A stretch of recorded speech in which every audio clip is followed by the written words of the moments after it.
Hi, my name is Thaddeus Zadarkowski, I'm Skylar Fuentes. And I'm Zach Loescher.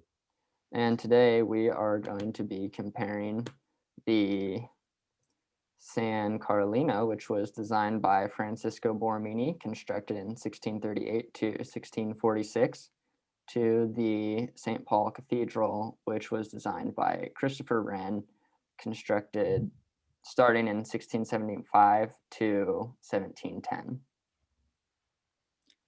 So on the San Carlino, a two-story curvature at the top of the building, along with a porch with a curving on the colonnade in, then out, then again, covers the building's exterior.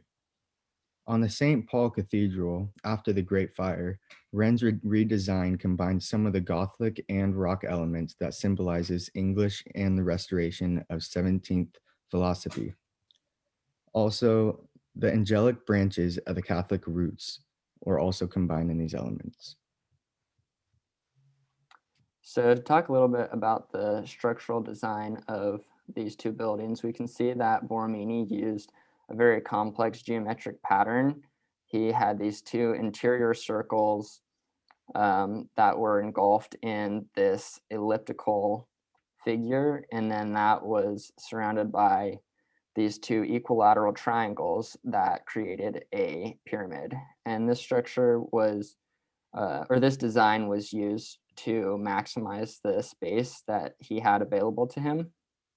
Whereas in the St. Paul Cathedral, we can see that it's a much grander figure, and Christopher Wren designed it kind of on this Roman Catholic cross here, putting the dome right over the cross. And as we can see, the crosses or the dome is configured of three different domes. So there's this interior hemispherical dome with a supporting brick and conical section that supports this lantern here. And then that is encased in this exterior dome. Moving to the interior of the San Carlino, the primary material used was a whitewash stucco. Borromini used this material because it was cheap and he had a very low budget on this build. This also allowed him to complete some of the intricate carvings in the ceiling, which is a main attraction of the building. As you can see, it is also a very dull color palette. The main color is white, which brings focus to the few paintings that are seen throughout the San Carlino. In contrast to the cathedral, there are lots of paintings and lots of artwork throughout the whole cathedral on the ceilings and on the walls. The San Carlino also has a much more exaggerated motion than the cathedral. Borromini used many convex and concave lines to create this sense of motion, as opposed to the cathedral, which is much more uniform design throughout.